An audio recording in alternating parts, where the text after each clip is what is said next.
let's go ahead and check out some YouTube videos. This one sounded pretty cool to watch.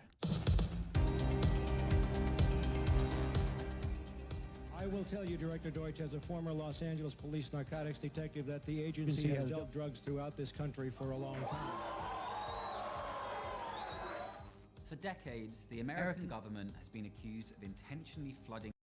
I mean, everyone knows that, right? Everyone knows that the American decade or the American CIA gave crack The streets to the CIA and less than fortunate neighborhoods. supposedly been funneling drugs into the inner cities and to the African American community in particular as part of a covert effort to stop them attaining stability, building wealth, and achieving political power.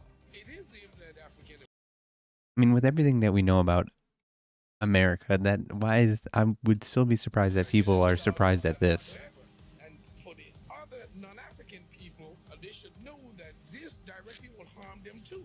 These ideas took particular hold in the 1980s with the emergence of the so-called crack epidemic. It's easy to understand how people of color may not believe the US authorities have their best interests at heart. But do these particular drug charges stick? Did the intelligence agencies actually play a role in flooding American cities with cocaine? In this episode, Well, yeah, of course they did. Why wouldn't they? Responsible for the crack epidemic. And That would be how crazy. Exactly, this story gained so much traction.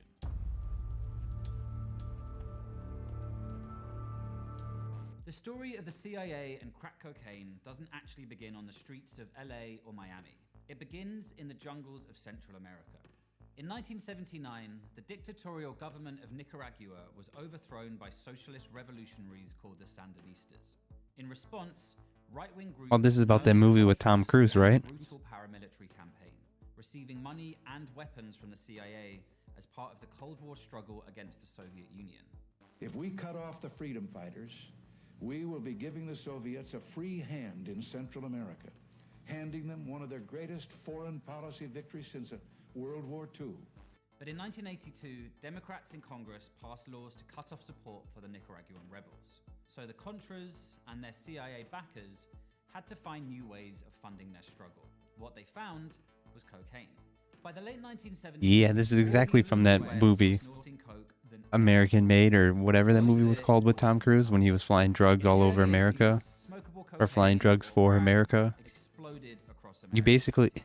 This proved to you basically can take that movie American Made with Tom Cruise, combine it with the TV show from FX Snowfall, and you basically have the CIA or CIA crack epidemic story mixed together. gold That would actually be pretty cool, being able to mix them together and combine them and try to tell a story, one singular story, but mixing Tom Cruise's movie with the Snowfall TV show. mine for That'd be an countless interesting one. crime groups, even those backed by the CIA. Today, cocaine and marijuana are found throughout our society from top to bottom. And that means Whoa. corruption, top to bottom. And gang Whoa. violence. The Contras were Police soon linked violence. to Colombia Woo! themselves, and in 1985, reporters Robert Parry and Brian Barger broke an almost unbelievable story. They claimed Nicaraguan rebels were involved in cocaine trafficking, and that not only did the CIA know about these activities, they allowed them to continue in order to help fund the Contras' war effort. When Bob Perry and Brian Barger got a hold of a CIA report revealing that they were working in the mid-1980s with Contras fighting the Sandinista government, they were warned by their editors that this was not something that was going to make the people that own their newspapers very happy, and most of them ended up losing their jobs. At this point, the CIA strongly denied that they were involved in the drug trade. But on the streets, the rumors began to spread that the government was either actively or passively allowing crack to be sold. These remained just rumors until 1996, when a reporter with the San Jose Mercury News named Gary Webb picked up the story from a new angle. Webb investigated the case of Freeway Rick Ross, who in the early 1980s... You mean the guy that made Maybach music? Or the one that was a police corrections officer, or prisons corrections officer? What Webb uncovered was that Ross's main cocaine supplier was a guy named Danilo Blandon, Not Pablo Escobar? a Nicaraguan exile who funneled tens of thousands of dollars in cocaine profits back to the Contras through banks in Miami. Blandon, in turn, worked for Norwin Menezes, perhaps the biggest drug trafficker in Nicaragua, who had deep ties to the Contra leadership and was widely thought to benefit from CIA protection. The DEA had always tried to arrest Nora Meneses, who was living openly and raising money for the Contras, but had never been able to build a case against him, and felt like there was something about this guy that must explain why they couldn't do that he was protected, in other words. And when Gary Webb So what, you're basically saying he was an untouchable? Not only showed where the connection was between Meneses and Blandon and Freeway Ricky Ross, but he also went into all this history and unveiled how there was a very large, well-documented crack distribution ring that had operated for years, with the CIA turning a blind eye. What's the process you go through? Like, okay, you're the guy on top, and where do you get your coke from? I was getting my coke from a guy by the name of Oscar Danilo Blandon, who also was my informant. Oh, The shit. guy that set me up with the police. When I went to trial, we found out that he was what they call a Contra. The Contras was backed by the CIA, and it sparked this big investigation by this reporter called Gary Webb. In August of 1996, the Mercury News published Webb's reports in a three-part series titled Dark Alliance. The story grabbed attention across the US, particularly amongst the African-American community, which had been targeted by law enforcement following the rise of crack. Tell America what the story is about. It was about a cocaine ring that operated along the west coast of the United States throughout most of the 80s. And some of the money they were making was going to support an army that the men who ran the cocaine ring worked for, called the FDN.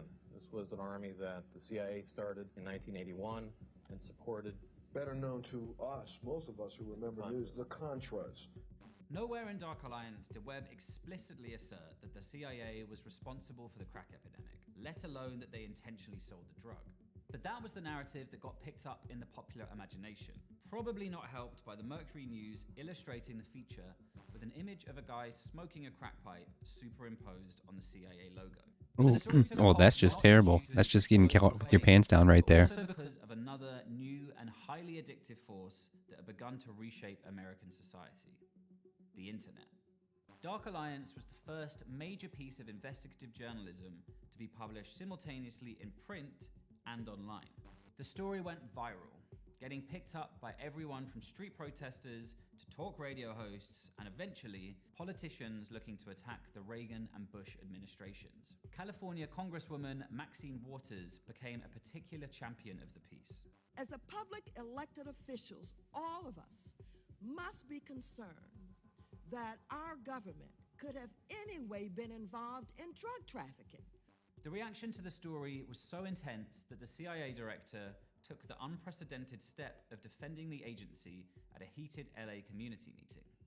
It is an appalling charge that goes to the heart of this country. I will get to the bottom of it, and I will let you know the results of what I found. How are we supposed to trust the CIA official to investigate themselves? What? That's ridiculous. That is exactly like the Tobacco Corporation saying, yeah, don't worry, we'll put out scientific researchers or scientific research, but the scientific research was put out by researchers bought by big tobacco corporations.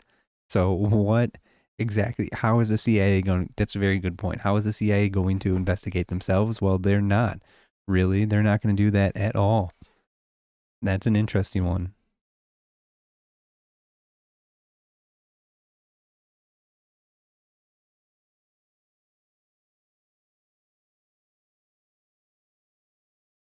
Was the reaction of America's mainstream media. Webb and the San Jose Mercury News often maintained that Dark Alliance was intended as the beginning of an investigation that larger newspapers with more resources could then continue. But what actually happened was that instead of investigating the CIA, major papers like the LA Times, Washington Post, and New York Times all attacked Webb himself. Webb was eventually hounded from his job and found himself unable to work as a journalist. He died by suicide in 2004. All three major newspapers felt completely caught off guard by this story, so they fully attacked Gary Webb with a vengeance, unlike anything that had ever been seen before, and completely attempted to not only discredit his story and frame it as a conspiracy theory, but pretty much ruin his entire reputation. Oh, that's not the first time the CIA has done anything like that. Shameful examples of how the mainstream press can operate in destroying a fellow journalist for getting at an important story. And Webb suffered mightily for this. But as people got more and more lost in the minutiae of attacking or defending Webb's journalism, the focus on the CIA's involvement in the drug trade began to get lost. A fact that internal CIA documents held up as a good example of managing a public relations nightmare.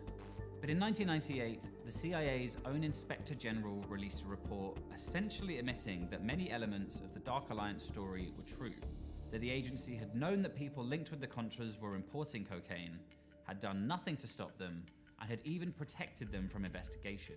So you had the CIA finally coming to the table and admitting that what we reported in the 80s and what Webb reported in the 90s was in fact true.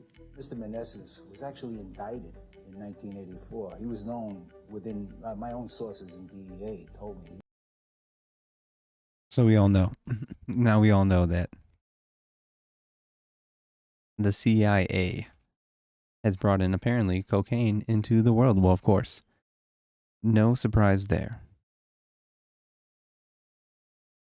The most sampled songs in hip-hop. This will be good to hear. I love rap and hip-hop, so this will be pretty fun to check out. Is one of the first developments of what French composer Pierre Schaeffer called musique concrète, a type of music composition that utilised recorded sounds and modified them through audio effects and tape manipulation. Schaeffer's approach turned conventional music theory on its head, introducing what we know now today as sampling, providing a bridge from those familiar old sounds to the new by interpolating, speeding up, slowing down, looping or otherwise manipulating a hook, vocal line or drum break into something pretty unique. Good. And one track that's been sampled time and time again, one that's littered with hip-hop quotables and memorable lines, is Slick Rick and Dougie Fresh's iconic La Di Da Di. As we go a little something like this. Hit it, hit it, hit it, hit it.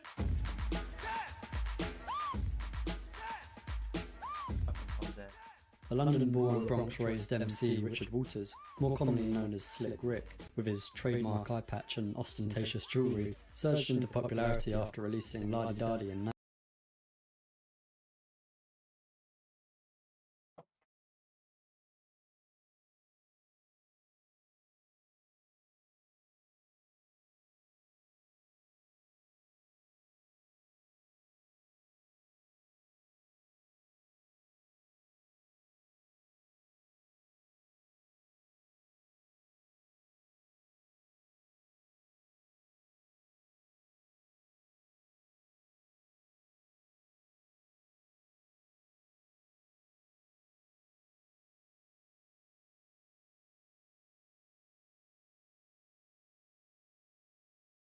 Much better. 1985 as the B-side to their single The Show, a collaborative effort with human beatbox Dougie Fresh and the Get Fresh crew. Slick Rick quickly gained a reputation as one of hip-hop's greatest storytellers. In fact, his melodic style established the conventions that would define hip-hop as a storytelling genre, setting the foundation for the great raconteurs of Biggie, Outkast, Eminem and more.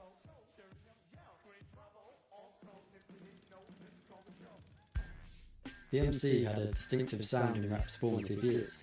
His English twang matched with his vocal characterizations and cartoonish sense of humour, which often overshadowed his carefully constructed narratives, produced these iconic turns of phrase and lines which in turn have been sampled over 1,000 times. You know what? Yo, peep this. La-di-da-di. We like to party. La-di-da-di. We like to party. La-di-da-di. La-di-da-di. Who likes to party? We like to party. La Di Da Di has become a well of inspiration for hundreds of musicians. It's a song that has etched itself onto the collective consciousness of both the pop and rap world, the most notable nod to the song being Biggie's 1997 #1 hit, Hypnotize.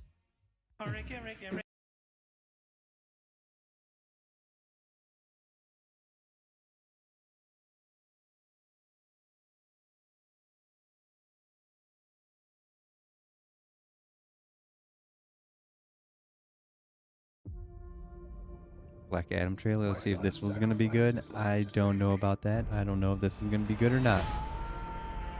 We'll have to check it and find out. See if this is even worth it. But I mean, it's a DC movie. How good can it be? Out of rage.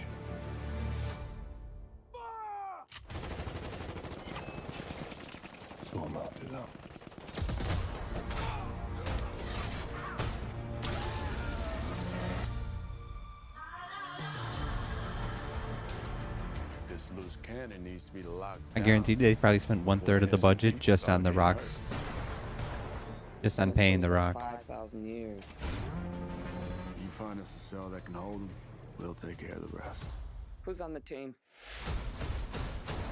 I didn't bring a passport. We don't need passports. We're the Justice Society. Thought they're gonna say we're the Justice League. We don't need any passports. Black Adam. We're here to negotiate your peaceful surrender. Heard about at least 3 killings this afternoon. I'm not peaceful.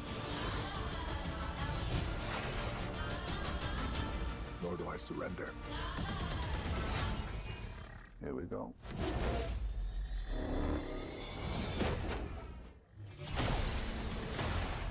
I kneel before no one. You didn't come here to seek justice. You came to exact revenge.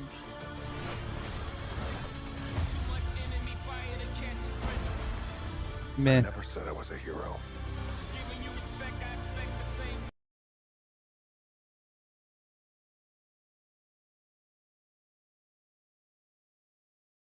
Record label's the biggest scam in hip hop history. No,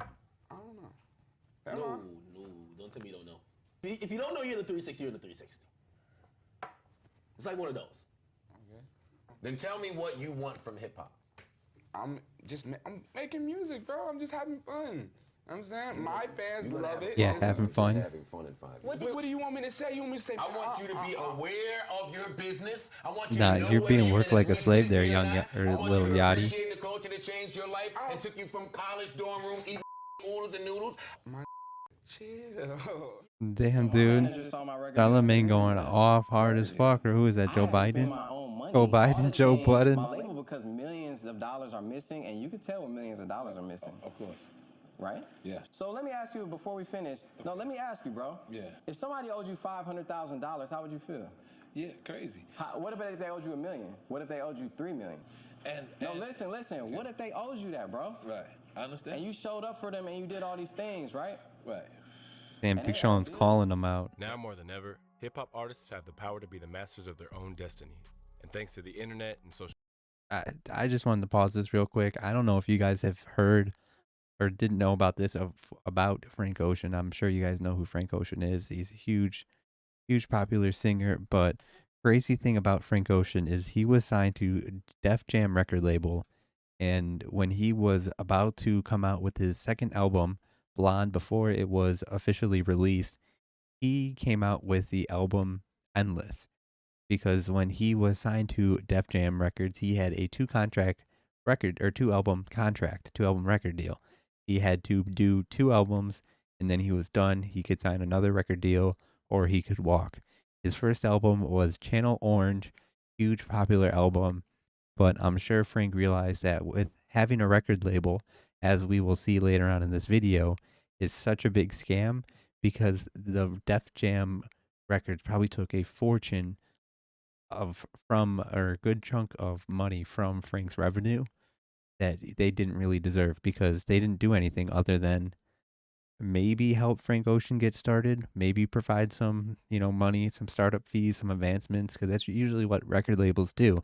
They will give you $500K, $1 million up front, but they're betting on you being able to sell your album when it comes out. They're betting on you, and your album will sell, and they're investing in you basically to get that money back.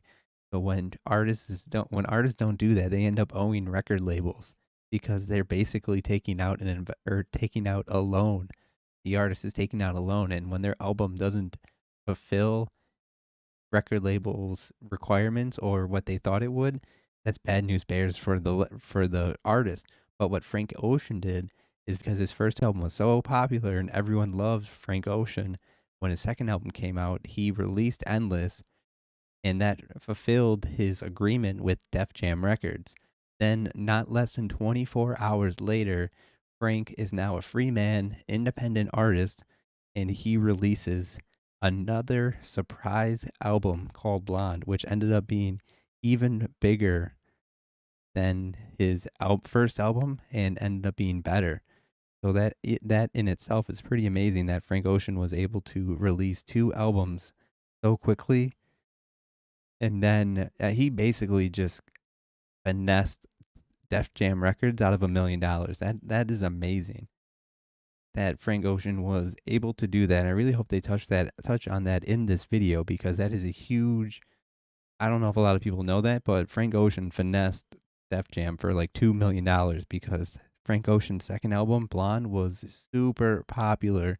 Definitely outshined the album Endless that Frank Ocean released just 24 hours earlier, and was basically a giant fuck you to Def Jam. But let's get back. Social media, literally anyone with a drive and determination can reach audiences around the world. Able to make music with an iPhone or computer, this drastic overhaul in both music distribution and the ability to generate a fan base should have meant, theoretically at least, that record labels should have become extinct. Inspired by the success stories of those who refused to sign to a label and do it independently,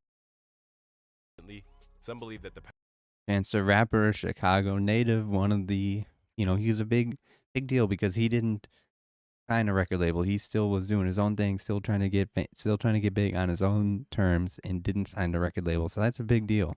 But I wanted to say real quick another thing.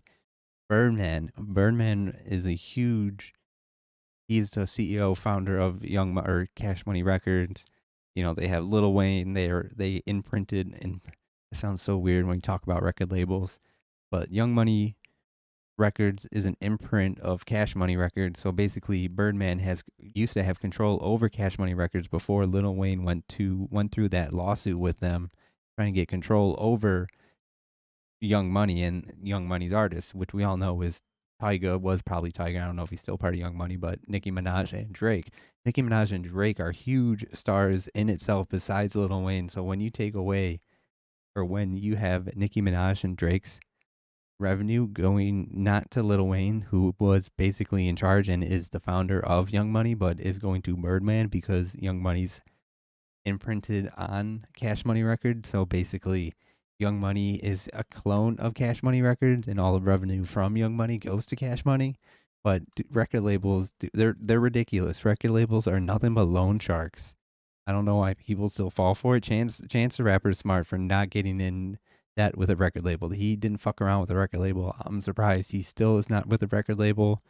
Like, there's so many stories we can go down the rabbit hole of record hole shadiness. Like, I don't know if this is true. Maybe I can touch on it later, but there's this huge story of Birdman being shady as fuck, which is probably true. I don't know, but it's a fun read. I always love reading it, so maybe we'll just touch on it later. Power of record labels must have been crumbling.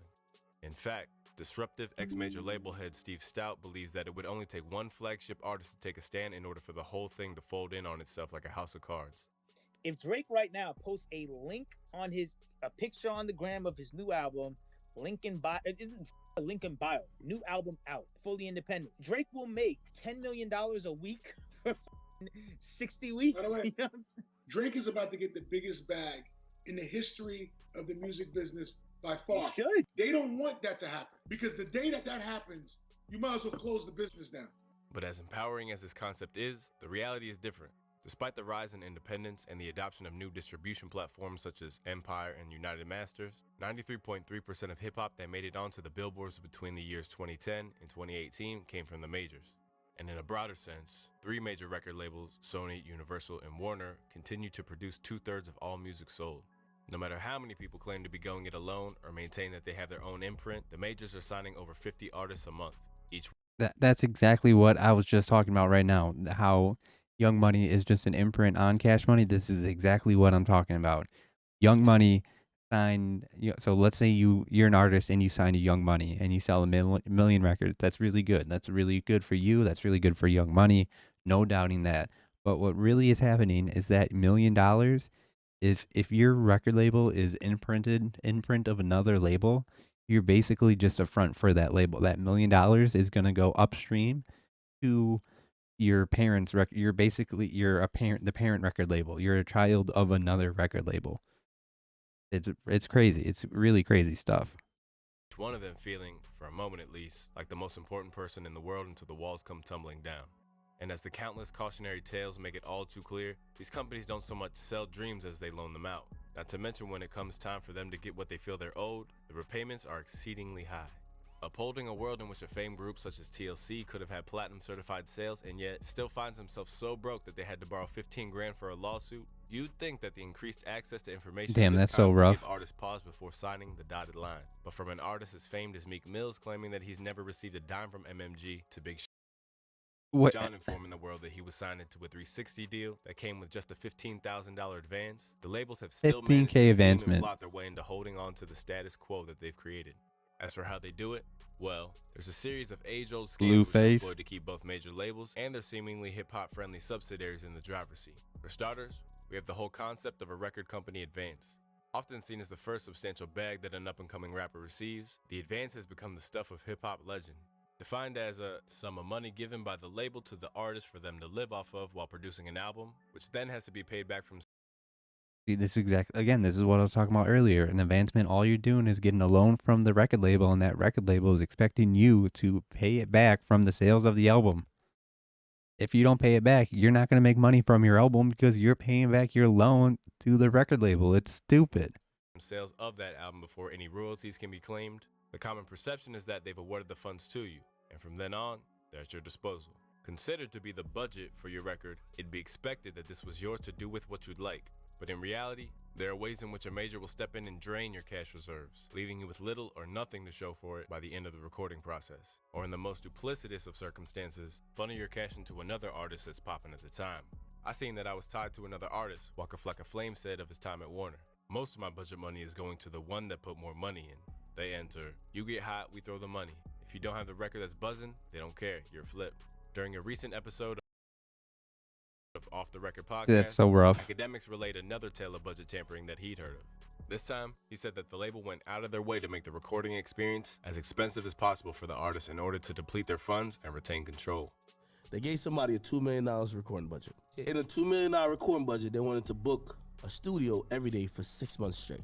The $2 million manager for recording the budget. What artist is that? Said, well, if it's $2 million, we finna save some money. We about to take about like 60 to 70,000. We gonna build our own studio. They said the label told them, we won't approve of any place that we don't already pre-select, which means you can't take the budget and go do it a cheaper way. The place they ended up having to basically settle with, it was a mansion in the Hollywood Hills that had a studio in it that they paid $3,500 a day, running through that artist's That's budget. The label and the person who owned the crib, they got $3,500 a day just to live there. So imagine that. That's $3,500 a day just to sleep in a house with with a studio in it because that's the one the record label wants. That's so fucked up. That's coming out of your advancement. That's coming out of your $2 million or your whatever. Maybe getting a $2 million advancement, yeah, you better be like Eminem or Lil Wayne. No one's going to be giving you a $2 million advancement on your first deal. You better be getting something good. They're most likely going to be giving you like 100K, 50K, whatever. Even like Lil Wayne, getting a $1 million on his advancement, that'd be big. Good luck trying to get a bigger advancement. got a relationship. That's almost like money laundering. You're making sure that artist's That is budget money laundering. go to the person you with. You're saying they got a big budget, but you won't give them the budget that they could do what they want. Giving the illusion of control by dangling a big yet unobtainable number in front of your face. Who did I just say? Speak of the devil, he shall appear. I just talked about Lil Wayne, and now we have Lil Wayne right here. He is the perfect example of why record labels are nothing but bullshit. This tactic also bleeds into the underhanded trend of labels flattering their artists with gifts, which, while appreciated, can act as a distraction from what's really going on in the accounting. From Birdman gifting Wayne Bentley Coupes and Rolls Royces in the years prior to Weezy revealing the millions in unpaid earnings that they've withheld from him, to Summer Walker, whose original 2017 deal with Interscope gave her a pitiful 15% royalty rate, being given a G-Wagon by those very same bosses. Labels are happy to give you all the trappings of lavishness on their terms, when in reality, they should simply pay artists adequately and allow them to make whatever purchases or financial decisions they choose. But, as we're learning, the labels will employ any tactic they can to keep things lopsided, even if it means immorally tying young men and women up in legal knots when they've likely never seen a contract before in their lives. Although there are many ways to do this, one that's become particularly prominent in hip-hop is providing artists with the same legal counsel that advises the labels, thus ensuring that at every turn, they'll act in the interests of the massive firm, rather than the young, impressionable creatives. For a contemporary example of this, look no further than Migos' recent high-profile lawsuit against Damian Granderson. Filed in 2020, Migos alleged that Granderson cheated the group out of millions of dollars, accusing him of glaring conflicts of interest, and also accusing him of betraying Migos when he failed to disclose the complete nature of his relationship with Quality Control. DJ Boost Brian Z. Zizuk noted that he was the very same man that negotiated their first ill-fated deal with 300 too. In a deep dive into the situation on the Joe Budden podcast, former co-host Rory Farrell, who previously worked for Sony as a marketing manager, cited the situation as a clear-cut example of how when it comes down to it, Migos' family ties with QC or not, the deck is always stacked against the artists.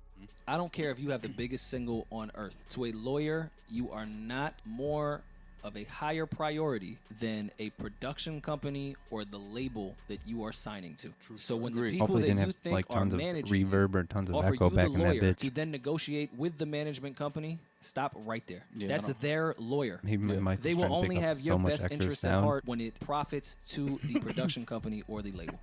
Far from an isolated incident, this devious tactic of equipping an Tyga. artist with a company's lawyer was the same practice that led Tyga to have to pay at least $12 to $15 million to get out of his contract with Cash Money. Intent on keeping artists on the back foot, this is an extreme example of the deck that can mount up when you're on a major. But in the words of academics, this is at the core of how labels keep artists ensnared for years on end. You have leverage with somebody when they're always in debt, when you're financing their career more than they've made. You know what a label does when an artist you That's have just recouped, fucking they rough offer right you there. more money. Oh, so we gave Brutal. you $1 million for your first album, and damn, you blew that out of the water. Yo, we'll give you 5 right now. What's up? They're gonna drown you in debt. The label's job is to drown you in debt.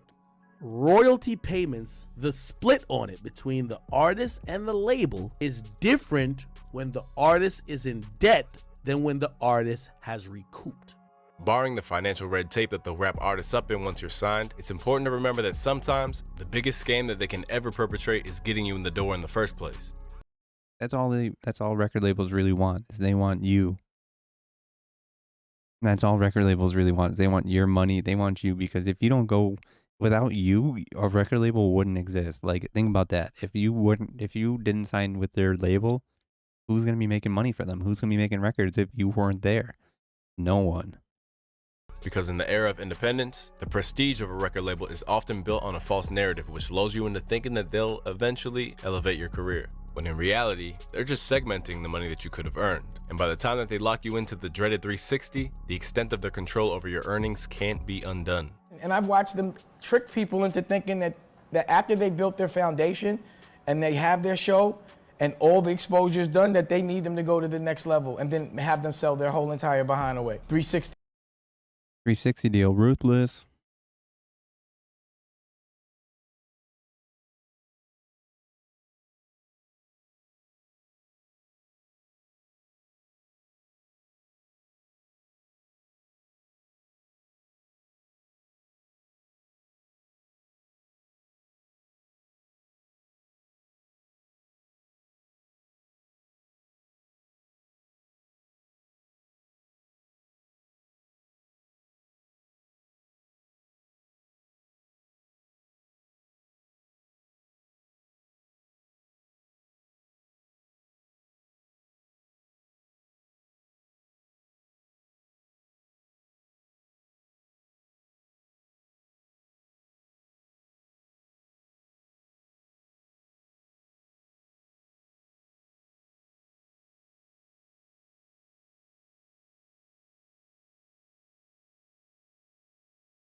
The whole 360 degrees of your ass, pause, away.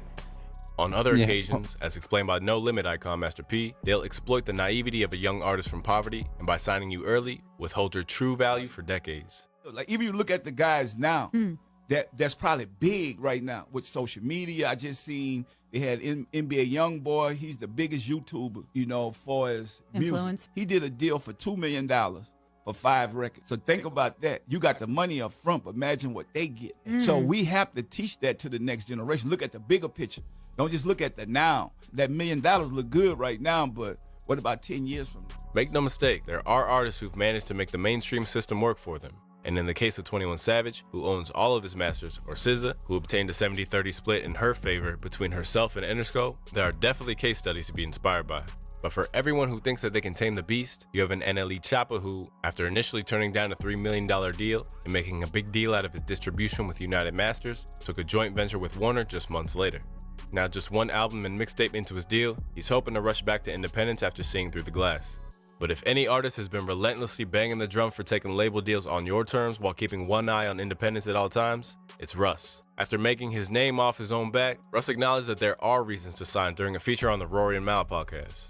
If a Universal is prepared to give you 600 grand, that's because they think you're gonna make 2 mil. When you start really seeing the fruits of your labor and labels are willing to offer you these 6-figure deals, $1 million deals, 7-figure deals, it's because you're worth more than that. I jumped ship with Columbia July 2016 because I wanted radio. Apple Music came out in 2015. Even in 2016, streaming was not what it was. I was still looking around the game like, all right, well, I want to be a massive artist. I don't want to be underground. And I'm noticing, well, everyone who's massive has a label. So I'm like, oh, I gotta level the playing field. It wasn't because I needed the money, because I was making at that point 100 grand a month. It wasn't the money. It was, I need to level the playing field because I gotta get access into radio. That's a very good point. That's one thing that having a record label can get you access to. Having a record label will get you access to radio play, will get you access to clubs. You know, they have that inside network. That's the hardest thing about getting started is you don't have anyone. Radio and certain things that I don't have access to. Now, in 2021, if I was an up-and-coming artist making 100 grand a month, would I sign? No. Independent once again after seeing out his contract, Russ is ready to do it all again, beginning with new EP Chomp 2. And now, he's come back with what he saw as insider information on how to provide funding without ever having to grovel to a major. Anything you're getting from the label, you can fund it yourself. And honestly, if it's like, well, the label puts up the money to go get radio. Let's say it's 250 grand to like go all the way with it. Well, I don't want to play with my own money. I don't want to play with my own money either. Guess what you can go do? Go get a line of credit. I go get 500,000 from a bank and I use it. I got to now pay monthly. It's still my money at the end of the day, but it's about time value of money. It's about cash flow. It's about peace of mind. Right? And it's about going into your pockets. I'll go into the pockets of the bank. So with Chomp 2, I was like, I could fund this. I have millions of dollars in the bank. I could fund it myself. Why? Yo, bank, give me my line of credit. All right, cool. Here's $500,000. Say less. Self-assured as he is, and this being the antidote to popular artists ever having to tangle with labels, it must be said that this is an oversimplification that leaves many factors out. Considering that studies show that black-owned firms are twice as likely to be rejected for credit than their white counterparts, the model that Russ is putting out there isn't necessarily viable for many of those in the very art form that he, as a white person, has integrated with. And beyond that, it also only applies to those who've already made a fortune, meaning that for many of those who still have hopes of using art to lift themselves out of hardship, going to the Pretty cool video. This video is brought to you by Skillshare. Stay tuned to find out more. Was there a single purchase where you're like, I can't believe I just spent that much money on that?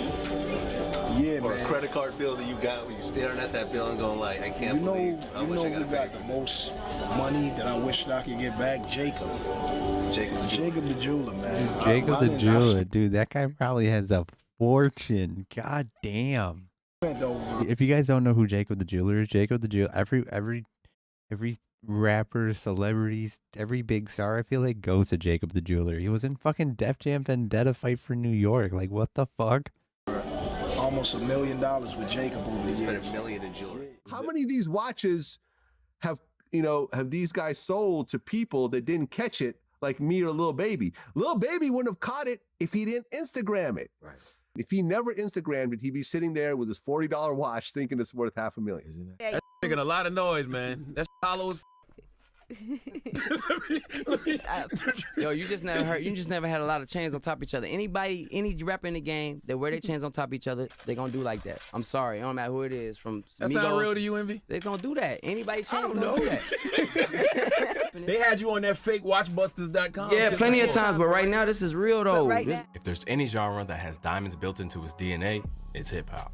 Since Slick Rick's early days of displaying decadence to the crazy creations that Ghostface used to sport in the dawn of the bling era, jewelry purchases are nothing new in the game. In truth, it's become such an accepted part of the culture that even before an MC has truly accomplished anything, the lure of the Diamond District can be too strong to resist. As Kanye once famously put it on Touch the Sky, I went to Jacob an hour after I got my advance, I just wanted to shine. But while many of us once stared at these larger-than-life figures and assumed that every gram of diamond, platinum, and gold that they'd purchased was as legitimate as they come, the darker underbelly of the jewelry game has gradually made its way to the surface. At one stage, the culture of flossing in hip-hop was previously thought to be on life support when in 2009, the Wall Street Journal posted an expose on how the recession and changes in the music industry had melted rappers' ice and led them to look for cheaper alternatives. A lot of these rappers simply don't have the money for the real stuff anymore, proclaimed Beverly Hills jeweler Jason Arashaban said at the time. It's to the point where they are wearing imitation jewelry, and that's ridiculous. But as platforms such as YouTube and SoundCloud became star factories and hip-hop ascended to the rank of the world's most popular genre, flexing your diamonds returned with a vengeance, and soon, every rapper with even a regional hit was splashing out on signature pendants, bust-down diamond watches, iced-out grills, and more. And once again, a new generation of impressionable hip-hop lovers took their extravagant purchases and claims of massive spending sprees at face value. But with the rise of social media, these rappers... Dude, I can't believe some of them are... Some of the money, the amount of money that some of these rappers have spent on chains, diamonds, jewelries, whatever, is crazy. Like one of the classic ones is Lil Wayne having what, like maybe not $3 million. I think it's like $150,000 or maybe $300,000 teeth. That's how much his teeth cost. It's like $300K, $150K. When Lil Wayne went to prison, what happened was he had his surgery, or he had to get surgery for his teeth just because people would steal his teeth in prison. You can't go to prison with 150 grand with diamond in Lil Wayne's teeth. I mean, check this out.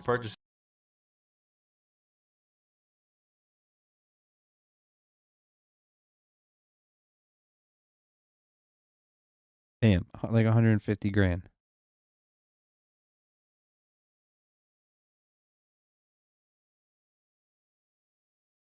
$150,000, dude. That's fucking crazy. Are under more scrutiny than ever before. I'm getting on the stone. People's houses don't even cost 150 grand. Lil Wayne spends that shit on his house. Where'd you get your jewelry from, on his dog? teeth. Like 150 grand can change people's life, and these rappers, celebrities spend that on their jewelry. Like, let that sink in. 150 grand. That's some crazy shit right there.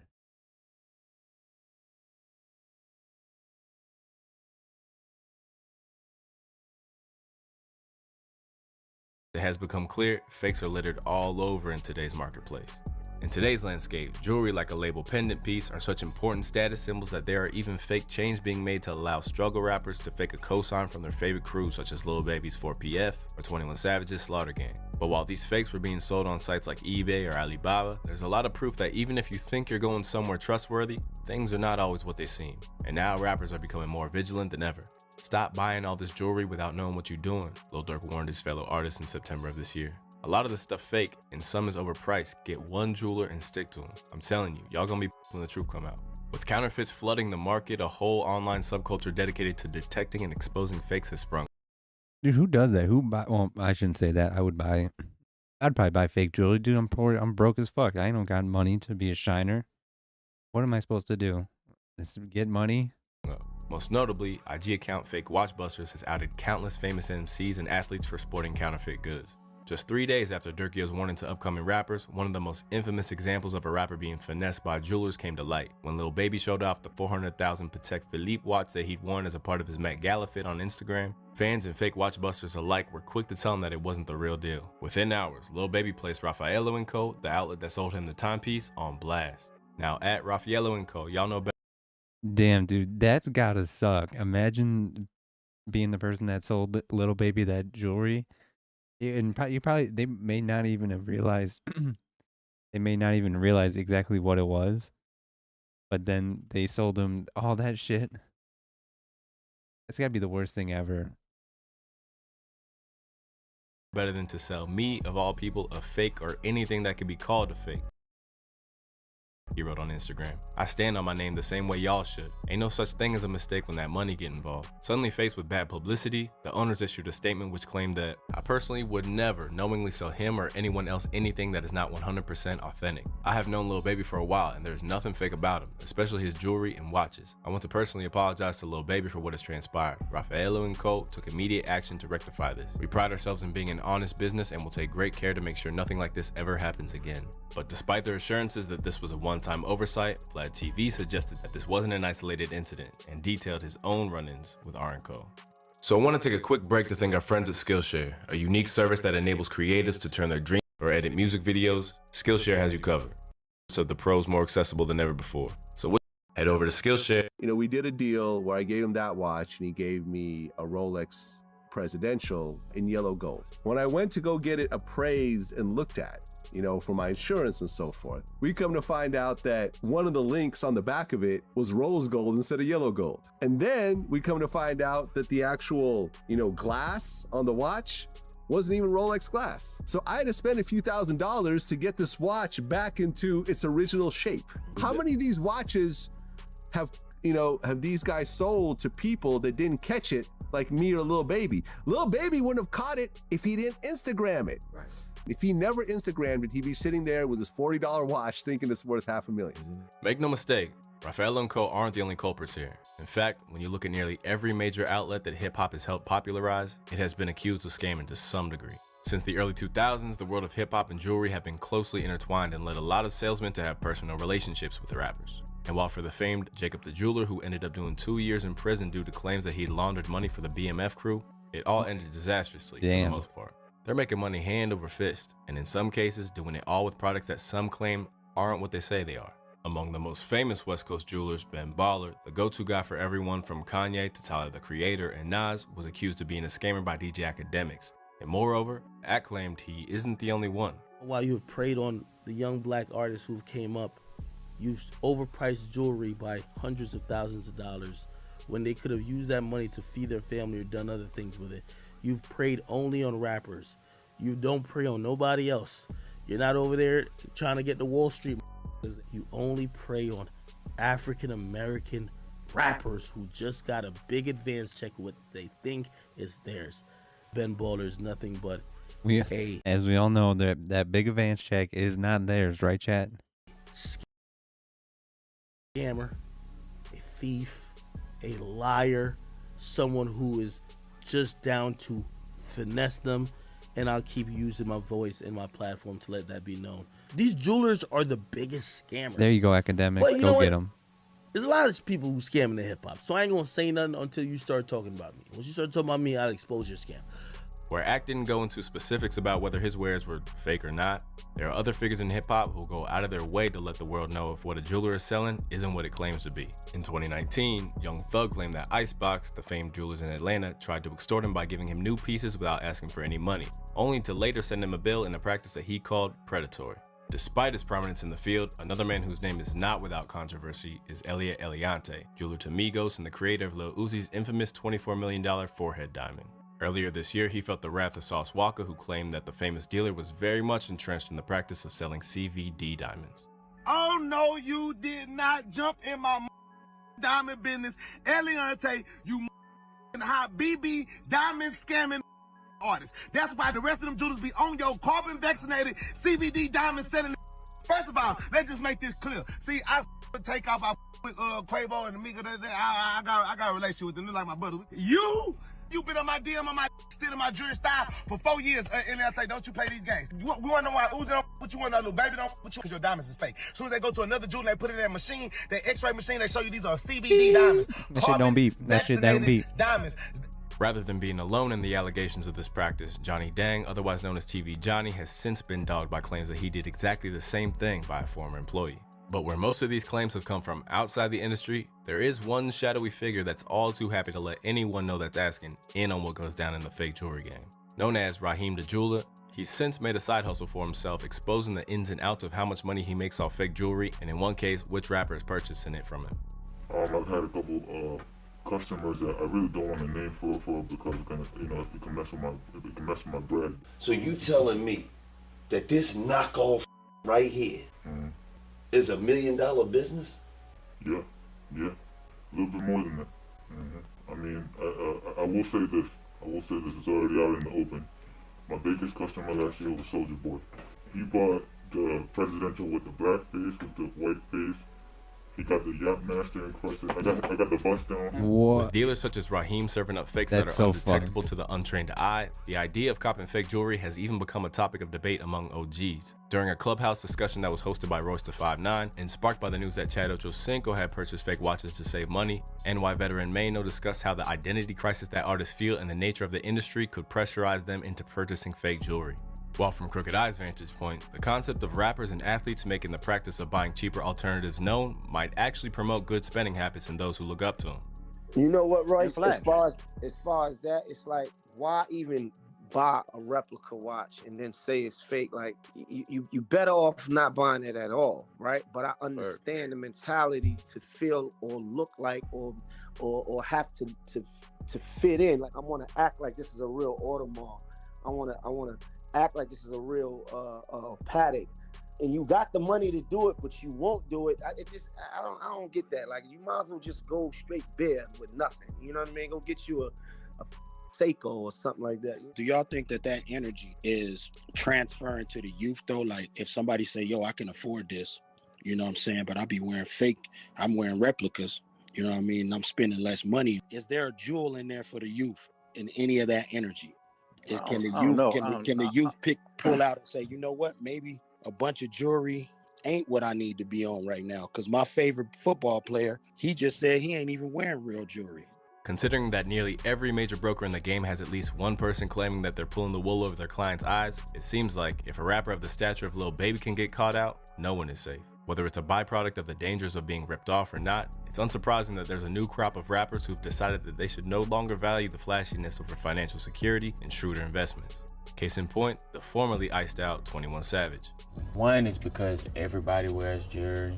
I outgrew it, I'm getting a little wiser and growing, so another reason. It's actually a pretty big thing that Lil Savage is not a flashy guy. The That's richest true. people that I've ever met in my life, they never had on jewelry. Every time I meet somebody who's very, very rich, like wealthy, I never seen them with jewelry on. And ever since I've been saving money and not spending it on jewelry, I've been getting way richer. And he's far from alone either. That's what's up. Saving money, not spending it on jewelry, getting way richer. Recently, when I'm asked broke about why as he fuck. doesn't own any Cuban chains, Corday explained that the numbers just don't stack up in the way that many rappers seem to assume. If you talk with any actual like accountant or person that like is an expert in finances, they're going to tell you, okay, how much money you really have to buy $100,000 Cuban to like really be able to like actually afford it in a knowledgeable and smart way. They're going to be like, you need to have like 30 million. We don't have a 401k. We don't have no retirement plan. Encouraging as their words are, considering that the culture of showing off, no matter the cost, is still very much ingrained in hip-hop, you can expect that most rappers will still be flocking to buy what they hope is real jewelry for years to come.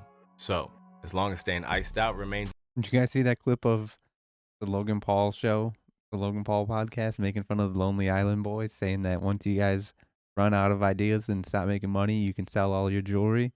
Dude, they got so pissed. Watch this. Watch their reaction to this. Watch this.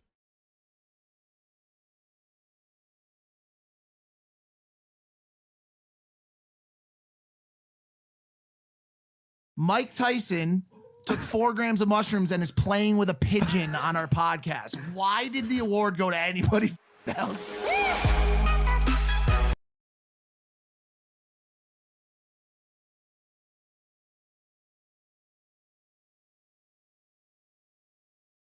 You know me from Island Boys, but you know I'm thugging, bro, right? You know that, right? Why don't we just let cooler heads prevail? Why don't we just let cooler heads prevail? You know how to do Listen, that. I told you, end it already. You haven't ended it. You keep on talking. Want to be talented. In singing. Got it. Look, they can hate, but we proved a lot wrong. I proved people wrong. I proved a lot of people wrong. But now there's gonna be a whole new wave of people They get that so just pissed. came in and wanted, want me to prove. By the way, we're the only ones in Palm Beach County that got permanent Johnny Dang teeth in Palm Beach. You should hit up Guinness Book of World Records. Yes. They might take that one. Something like that. I hit them up. I think if God forbid it doesn't go in your guys' direction, for real. Right here, dude. George calls them out so hard, and then the Lonely Island boys get pissed. I think you guys take Which I all don't of the blame 'em. jewelry assets and invest in But something. I mean, I don't think I don't know. So you guys will never ever be broke again. So I don't think there's ever gonna be a broke situation. But I'm saying like if you guys Jewelry it can't be worth that much, man. I don't think you're gonna flip that into a retirement. No, you could definitely flip their jewelry into a down payment or something for sure. Let me tell you something.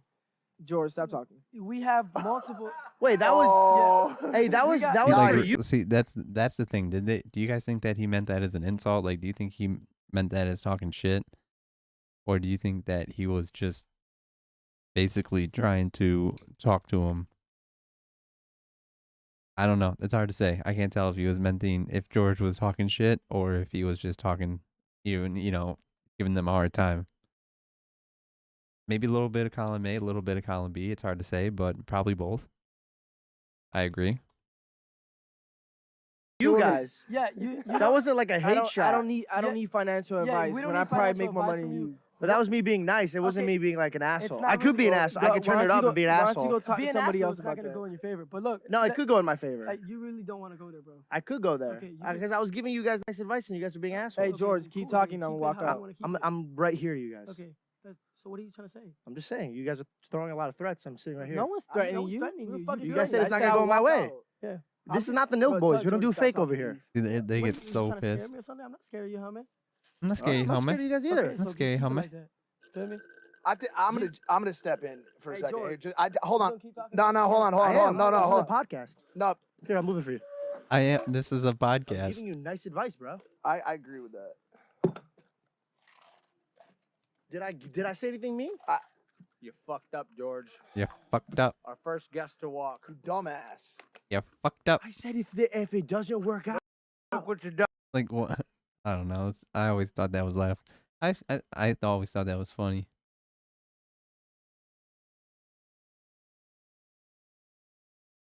Let's see. Why hip hop doesn't respect French Montana? School with it! It's your boy Samad Savage and welcome back to Hip Hop Madness. Now, some of you guys may know me as a rapper. The flow up and it's dope up, cause broke what I don't love. I'm living to pick up my bros up, let's blow up, no hold ups. I figured I'm killing you hoes, yep. Some of you may know me as a singer with a little bit of auto-tune. I got talent and fascinated with the fashion. Not too damn infatuated with the class. See, I'm on a different path, I don't hate it when they ask. And some of you guys might see me game on Twitch, but today I am here hosting videos on Hip Hop Madness. So make sure you stay tuned because we dropping videos every single week. I think that's Anyhow, where we are, without further right? ado, let's start the video. A lot of people don't know I have one of the best A&R ears. Do you think Unforgettable came to me like that before it went out? Unforgettable. You know what I'm saying? Like, it Unforgettable. was nothing like that before it went out. It was a song that was it didn't have no structure.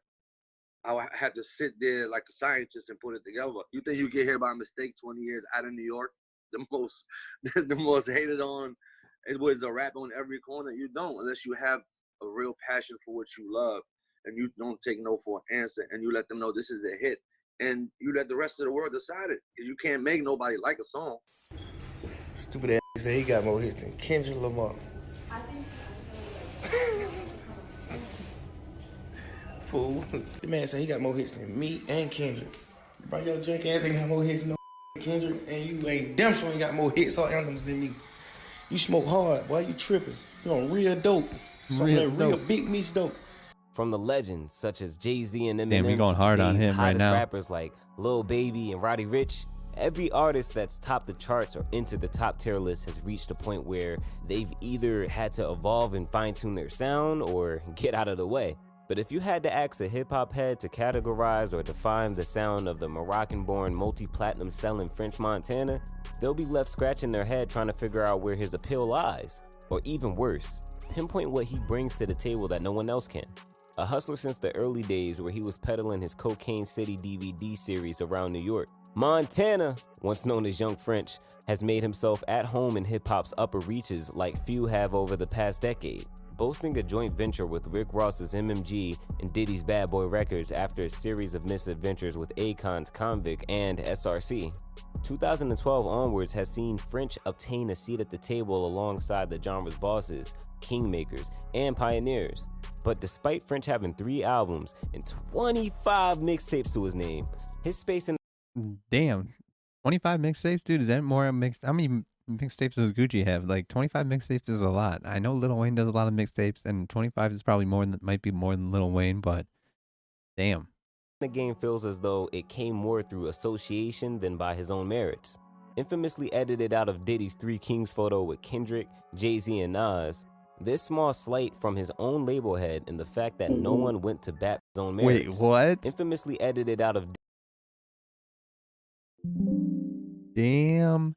That shit sucks right there, dude. You just get edited out of your own photo by your own label head. That's like your boss. That's like going to a Christmas party with your boss, being in the Christmas photo with all your other coworkers, or like being in the Christmas photo with your top coworkers and the boss, and then the boss just taking you out of the photo and being like, "Pulling to Mr. Burns, I don't know who this guy is." That shit sucks. Diddy's Three Kings photo with Kendrick, Jay-Z, and Nas, this small slight from his own label head and the fact that no one went to bat for French feeds directly into one of the biggest issues with his career. One thing that's completely unavoidable when examining French's career is that while he might be a household name, he's always played the role of the man next to, well, the man. Now that he's moving in the company of icons such as Diddy, Drake, and Rick Ross, French playing the role of the sidekick would be more reasonable. But instead of it being a case of him appearing small when surrounded by icons, French has actually spent the whole of his career in the shadows of more prolific mentors. It seems like ever since he made the leap from battle rapper to the mixtape grind, French has been both aided and overshadowed by his relationship with his original mentor, Max B, also known as Bigger Velly, Bigger Boss, Don the Silver Surfer, Wavy Crockett, the Wave God. After being championed as an innovator by the late A$AP Yams, Max B has been given his flowers for the revolutionary sound that he created even as he was serving 12 years in prison, while French has been largely left out of the equation. And even interviewed from jail, Max made it clear his priority still lies in expanding the sound of hip-hop. Whatever I put into this is what I get back. So if you kind of cut corners with this, you ain't gonna get no love. Like, I go hard. Like, I'm dedicated to this. I'm studying. I'm in my mind. I'm in my craft. Like. But no matter how much fame he's attained, the idea of taking shortcuts to stack the deck in your favor is something that is undeniably applicable to French's outlook on the game. As when it came time for Max to begin paying his debt to society, it seems as if Montana quickly scrambled for a new wing to rest under. Soon enough, after netting a regional hit with Waka Flocka aided Chop It Down, he found one in Diddy. When I met him, we just clicked ever since the first day. And everything else, the rest was history. Was that the turning point for you? No, it's just, I always needed a big brother, and I feel like he was somebody that went from a friend to a big brother, to family. I feel like you're never old enough to always have a mentor, an idol, somebody that can show you the way. From that moment on, the idea that French's success is intertwined with his connections became set in stone, and it's something that he stared into across his debut album through the upcoming CB5. Created with features or remixes in mind rather than concepts or timelessness, French's focus on making a family has resulted in a cynical approach to hit making that feels as though it comes directly off the assembly line. Rather than being a passion project, here's what he told Billboard as he began to rise to fame. "Everybody is one circle," he declared in 2011. "Everybody's fans becomes each other's fans. Their fans are buying your records. That's how it works. You see DJ Khaled, Lil Wayne, Rick Ross, Nicki Minaj, Drake. Everybody's on everybody's music, and they're all together like a big crew. I'm trying to build it like a roster. That's how you win." Approaching hip-hop more like an investment than an art form, French's fixation on building connections has definitely paid off with 17 Billboard Hot 100 appearances and a #3 album to his name. Did this guy still make music anymore or what? With 2017's Jungle Rules. But once you delve deeper, it soon becomes clear that he has never charted single-handedly and has always roped in as many big names as he can. That's true. Drama's not gonna, or French Montana's not gonna pull no J. Cole and go platinum with only himself. And never one to rock the boat, French sticks to the industry's code of conduct wherever possible, crafting a situation where his success and failures over the past 10 years have all been brought out by his commitment to playing the game and following trends. And as a result, Montana has always been around, but it's not too often that he's the first name thrown out. Rather than this being a fan theory brought about by his lack of commitment to becoming more than a safe bet, French's inability or unwillingness to move the needle in any permanent way even stains the legacy of his biggest hit. Among the most noteworthy tracks of French's catalog due to his fusion with hip-hop and dancehall, he and Sway Lee's Unforgettable was a worldwide smash that was inescapable across both car stereos and clubs. But when it came to who the producer wanted on the song, French was anything but a first choice. In fact, as producer One Mind revealed, he was an afterthought.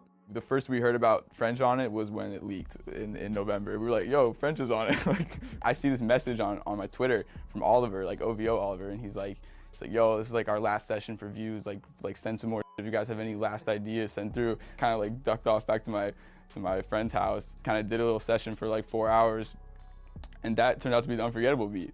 And I sent it back to Oliver, and he was like, yo, this is fire, like hold on to it or whatever. Like, obviously it didn't end up using it, but yeah, I think it worked out for the best.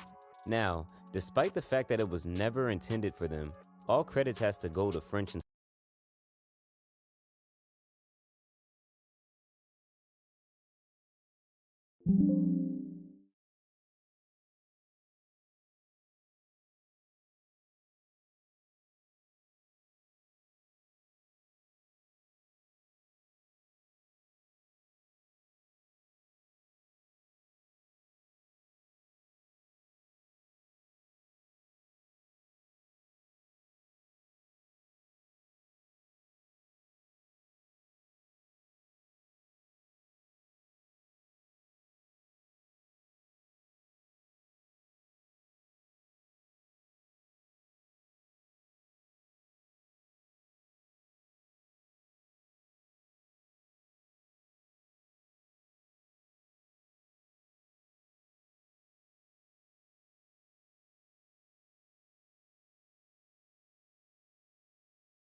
Sway Lee for seeing the